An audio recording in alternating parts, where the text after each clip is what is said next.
Joining me right now to talk more about that is the Manhattan District Attorney and Prosecutors Against Gun Violence co-founder, Cyrus Vance, Cy Vance Jr. Great to see you, sir. Thanks so much for joining us this morning. This has been an important subject for you for a long time. We just heard those comments from the listening event in Washington. What did you think of the president's listening session first? First of all, I give the president credit for the courage to bring people into the White House and to talk with him directly. I think that's an important first step and shows that he is prepared publicly to listen. So good that he did it, but what he said, I think, doesn't necessarily lead us to the way forward. You mean the concealed carry issue? Yes, the president has said he supports the Concealed Carry Reciprocity Act, which is an act that's passed in the House and is now pending in the Senate, and which would permit anyone in lawful possession of a gun in another state, a state that has a license with lower standards than New York, or states, 12 of them, who don't require permits at all, to bring those guns in every other state in the country. So we have 50 million visitors here, Maria, each year from other states. That means that if people bring their concealed guns where they lawfully possess them from all over the country, they'd be legal here in New York City. Now, the difference is West Virginia has, for example, no permit requirement to get a gun. Now, that makes sense for West Virginia. It's a rural environment. But New York City has some of the toughest gun laws in the country because we understand that people with loaded guns in the city is a whole different level of danger than in a rural area. So it doesn't make sense in New York, and the Concealed Carry Reciprocity Act would force New York to abide by the laws of rural states, and it would be madness. No permit in Virginia. No permit in Virginia, no permit in Vermont, no permit in 12 states. Wow. Permitless carry. What do you say to those people who say, Cy Vance, yeah, I got it, but this is a constitutional right for Americans to have and own a firearm? The Supreme Court has never held that you have a constitutional right to take a concealed weapon and take it anywhere in the country. It is held that you have a right to have a weapon in your house for self-defense. That's the Heller decision. But while the gun lobby wants you to believe that courts have interpreted as broadly as you suggest, they simply haven't. And this really is it's ironic because it's a states' rights issue.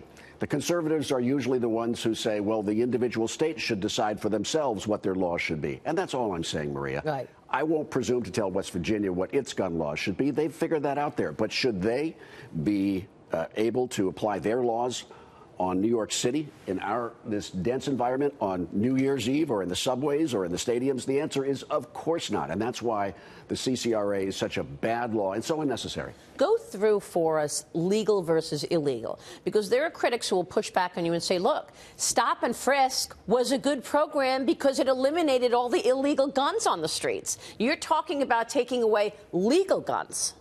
Well, if you can bring legal guns into New York City, I think you make a great point about New York City, and those 12 states that have no permit. Then the folks in New York City who want to buy those legal guns and use them for crime in New York City will have an easier market, right? Yeah. Now, under the CCRA, it won't make gun possession for New York residents legal because our state laws will apply. But the person who has no permit requirements will be able to bring the gun here. Here's an example. Have you seen that happen already? Well, New York City, the crime guns that come into New York City come from other states.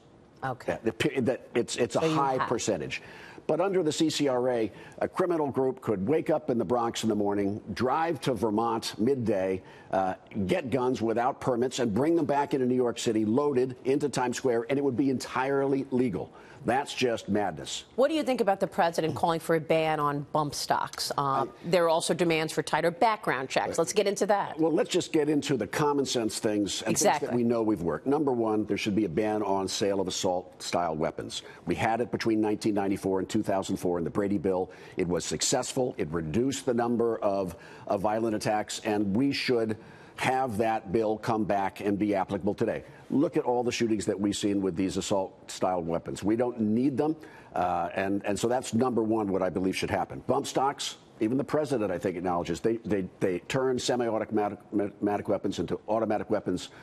We shouldn't have them. We should have domestic violence restraining orders so that when a family member sees someone in their family decompensating who has access to weapons, that they ought to be able to go to court and with due process pull those guns out of the house. The intersection between mental health and gun violence is something now that every American has seen over the last several years, whether it was in Connecticut in Newtown or in Parkland just earlier several days ago. We know the problem exists. We need to do something about it and not just talk about it. There are students returning to school in Parkland this week, Friday. There are new rules in place. Broward County Sheriff's deputies are now saying that they are going to carry assault rifles while on school and at school. What's your take on that? What about having security people in place to actually secure the area with assault rifles? That's going to be a very local question for the local community. It doesn't address what you're concerned about in terms of the concealed reciprocity. The bottom line is,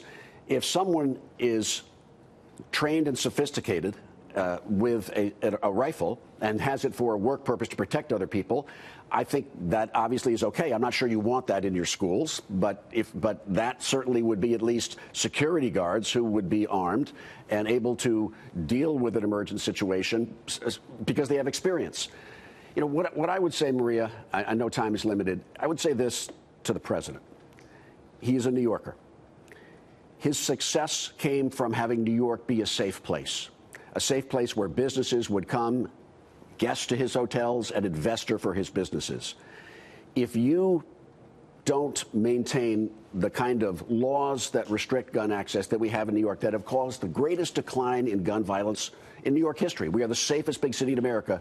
New York City's safety and businesses are going to be at risk. And so the president, I think, needs to understand, as a New Yorker, he's seen how this works, how it works fairly, and to basically cave into the NRA and to adopt the loosenings of restrictions, essentially guns everywhere for anyone every time, is not sensible. Do you feel that the president is being open-minded about this issue right now and sort of trying? I mean, that listening session could have gone anywhere, right? He's obviously a difficult man to read. I wrote a letter to the president as president of Prosecutors Against Gun Violence with my co-chair before he went into office, outlining those areas where he talked about in his campaign we could reduce violence and trying to convince him to pursue those agendas. So he's talked about these sensible measures in the past when he was a candidate. He comes from this New York. He comes from the city. Yeah. We really just want him to understand how important these issues are for all America, but also his hometown. And he tweeted about it this morning. He said this: "I never said give teachers guns, like was stated on fake news, CNN and NBC. What I said was look at the possibility of giving concealed guns to gun-adept teachers with military or special training experience." Well, would that work? Well, listen, if the state permitted concealed carry and teachers were able to pass the requirements, training requirements and need requirements to have that gun, well, then that's for the state to decide. But I'm not sure that teachers are necessarily, that guns are necessarily going to stop a crazy man with an AR-15 coming in. We're going to be watching this issue and certainly that bill. Cy Vance, good to see you. Thank you. Thank you so much.